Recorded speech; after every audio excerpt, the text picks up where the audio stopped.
I didn't have any concerns to the area. I knew it was bear country and there's bears in the area, but everywhere I work and hunt and play is bear country around here. So there was no more of a concern here than anywhere else on the Madison or the Gallatin. And so it was just another day getting in the woods, going to look for some elk and just have a good day up high in the high country. You had your bear spray, you felt good about it. I had my bear spray, I had my pistol. I've been around a lot of bears. I've seen a lot of bears. I'm spending my life in the woods, and usually they're running the other direction. Rarely you have an issue, and so I was not concerned. No sign while you were walking up the trail? I didn't know. It was in the dark, but I didn't notice any sign on the trail at all. You know that they're there, and you can expect that you might run into one. But just having spent my life out here, usually, like I said, they're running the other direction, and they don't want to be around people. They want to avoid people. So tell me about that first encounter when you first saw the bear and when it first attacked you.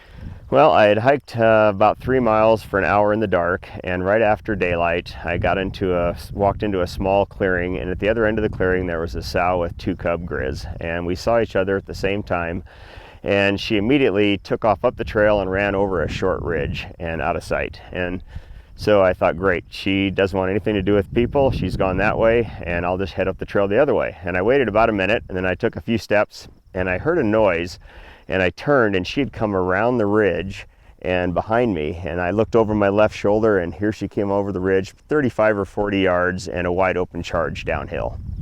And I immediately, just instinctively, grabbed my bear spray, which was hanging right here, grabbed the bear spray, pulled the safety clip out, thinking it was probably going to be a bluff charge anyway, but just pulled it out, ready. I looked back up, she's at 35, 40 feet, coming wide open still, and I just gave her a full blast of bear spray, and just her momentum and speed just carried her right through the bear spray, and immediately she was right there and on me, and I just turned and was down on my face, protecting the back of my neck and my face, and she was on top of me, chewing on my right arm and shoulder.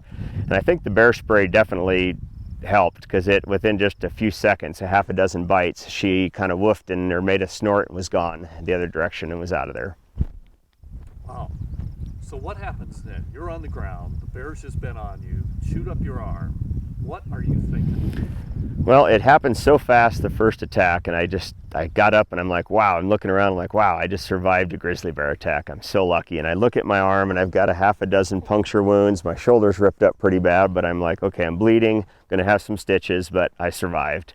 And I just felt really lucky. I'm like, wow, that was crazy. My adrenaline's going, my heart's beating. I'm like, okay, I need to just head on down the trail, get back down to the hospital and get stitched up.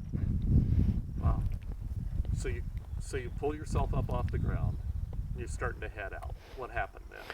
So I picked myself up, headed down the trail. It was 5 or 6 minutes down the trail, a few hundred yards, and I'm kind of following along the creek, and it's kind of noisy. And all of a sudden I heard a snap of a branch or some noise behind me, and I just turned, and just right there was that bear a second time at like 10 or 15 feet this time, coming at a charge again. And there was no time to even turn to spray. There was no time to get to my pistol. It was like I just turned like this, and she pretty much knocked me to the ground. I went onto my face again, protecting the back of my neck, and immediately she was on top of me.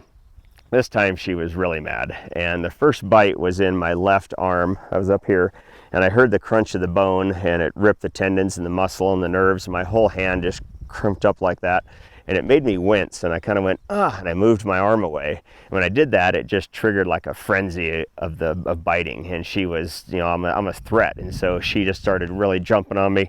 She bit this arm maybe 20, 25 times, my shoulder. She's standing right in the middle of my back, kind of picking me up, slamming me down. And at one point, she'd bit me right in the side, and luckily she didn't rip. She just kind of bit in and released, but it kind of turned me, and I'm hunkered down like this, and at the corner of my eye, I'm looking right into her side of her face. At like a foot away, I'm looking in her eye, and I'm just like, pull it back in, and I'm just trying to keep everything protected, trying to stay face down. And I think at one point I mentioned it was kind of like a sledgehammer with teeth, and she would not just biting, but she would just forcefully slam me down, pick me up, kind of shake me, move me all over. I'm getting my face slammed into the dirt, my chest is getting smashed into my knees. At one point, a claw caught me right here on the side of the head, and I ripped a 5-inch gash on the side of my scalp, kind of scalped me, and my eyes immediately filled with blood.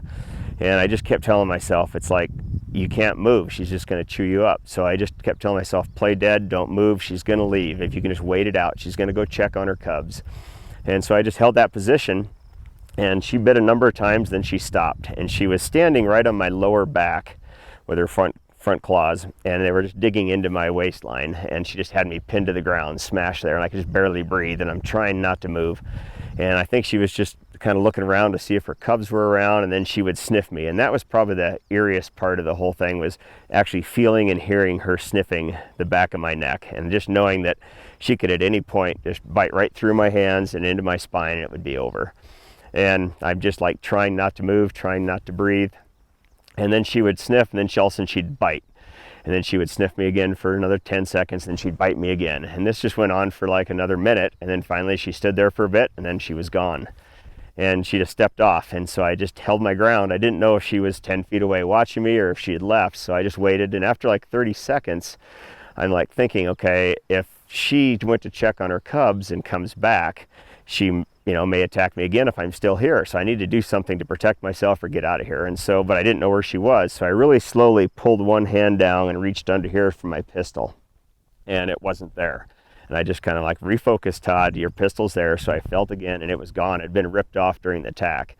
And that's when I felt completely helpless. I've got an arm with the tendons ripped out and a broken arm. It's doing nothing. This one's chewed up. I can't defend myself if she comes back again. So I reached up really slowly and kind of wiped the blood on my eyes, and I looked each direction and didn't see her anywhere, but I saw my pistol laying over there about 10 feet away. So I just dove for the pistol out of the holster, hammer back just in case. Didn't see her, so I'm like, I got to get out of here. Got to get away from this area. So I just tucked, this arm was useless. So I just tucked the pistol right here in my armpit where I could get to it easily, and just holding it there and bear spray in this hand, and just headed down the trail. I just wanted to put distance between me and her. And it's 3 miles down the trail back here to the trailhead. Like that. What was that like? It was, well, I was looking around a lot at that point thinking she's going to come back. But after maybe 15 minutes down the trail, I felt more comfortable that she's a mile that direction. I'm here. There's not going to be an issue again. I'm fine, but I just need to get back to the truck where I felt safe. But I did stop, I think, once or twice, and just to assess my wounds. And I see bite marks up and down my arms, and my face is covered in blood.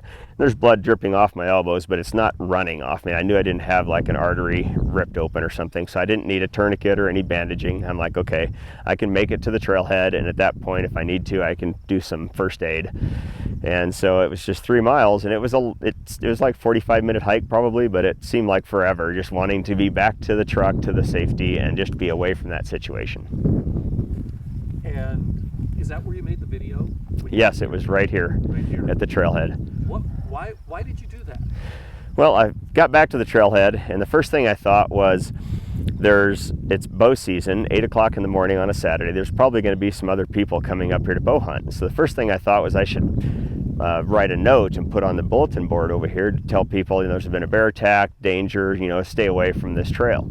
And I was trying to get in my truck and get a sticky note out, and I'm got bleeding all over, and this arm wouldn't work, and it just wasn't possible. I couldn't write anything that was legible. So I gave up on that idea, and I'm like, I'll just head to the hospital. But I thought, well, this is kind of a crazy day, and I got a couple hunting buddies that I always share hunting stories with every week, and I'm like, I've probably got them beat for the craziest weekend, and so I better take a quick video and a couple photos to share it with them. So I really just had those couple guys in mind, and not realizing what would happen when I posted the video and it would go viral.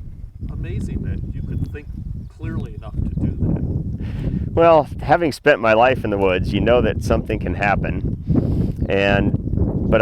but once I got back to the trailhead, I felt safe. I'm like, okay, I felt 100% safe. Everything, I just was like relieved. I'm like, I'm okay. I've got some issues. I'm gonna have to get some surgery, but I'm gonna survive, and I'm okay, and I'm safe from this point out. And so, at that point, I could have almost joked about it, because I was like, okay, it's done.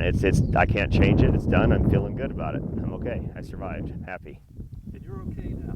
You come back to the same spot, just a couple miles down the trail where you got attacked. It doesn't bother you? It doesn't bother me, but I know that, I was thinking I'd love to hike back up here today after this interview, but I'm like, I'm a little nervous, whether I would want to do that or not right now. I mean, I would, but I've been back up this trail before last fall. At the end of hunting season, I came up here with a buddy and hiked up to the spot and looked at it. And it was definitely, I was nervous. I'm more cautious. I'm paying a lot more attention. I want to make sure I see something and back out of the situation and completely avoid an encounter if I can. But my life is in the woods. I work in the woods, I play in the woods, my weekends, my time off. I don't want to give that up because of this attack. I need to just, I think as time goes by, I'll get better with it, and I'm going to be prepared. I'll have my bear spray, I'll have my gun, and I'll pay a lot of attention. I want to go down the trail and talk a little bit more about the attack, but were you aware of the carcass dump when you came up here to hunt? No, I'm not aware of the carcass dump. I'm not aware of it to this point, actually. Well, Forrest Dale Olson told me that a little ways away here, there's a spot where the rangers use on private land, public land, as a carcass dump, and then it attracts bears, and that they've worked with them to not have that used as a carcass dump anymore. Okay, I was not aware of that there's any carcass dump here. No. Oh, so you I didn't even know about it. No, not till now. Wow. So probably others, because you're here a lot, others who use this spot probably didn't have any idea. Probably not. This trailhead during hunting season is full. There'll be 15 vehicles parked here, and there's people hunting all over in this area. And I've hunted up here my whole life, so had no idea.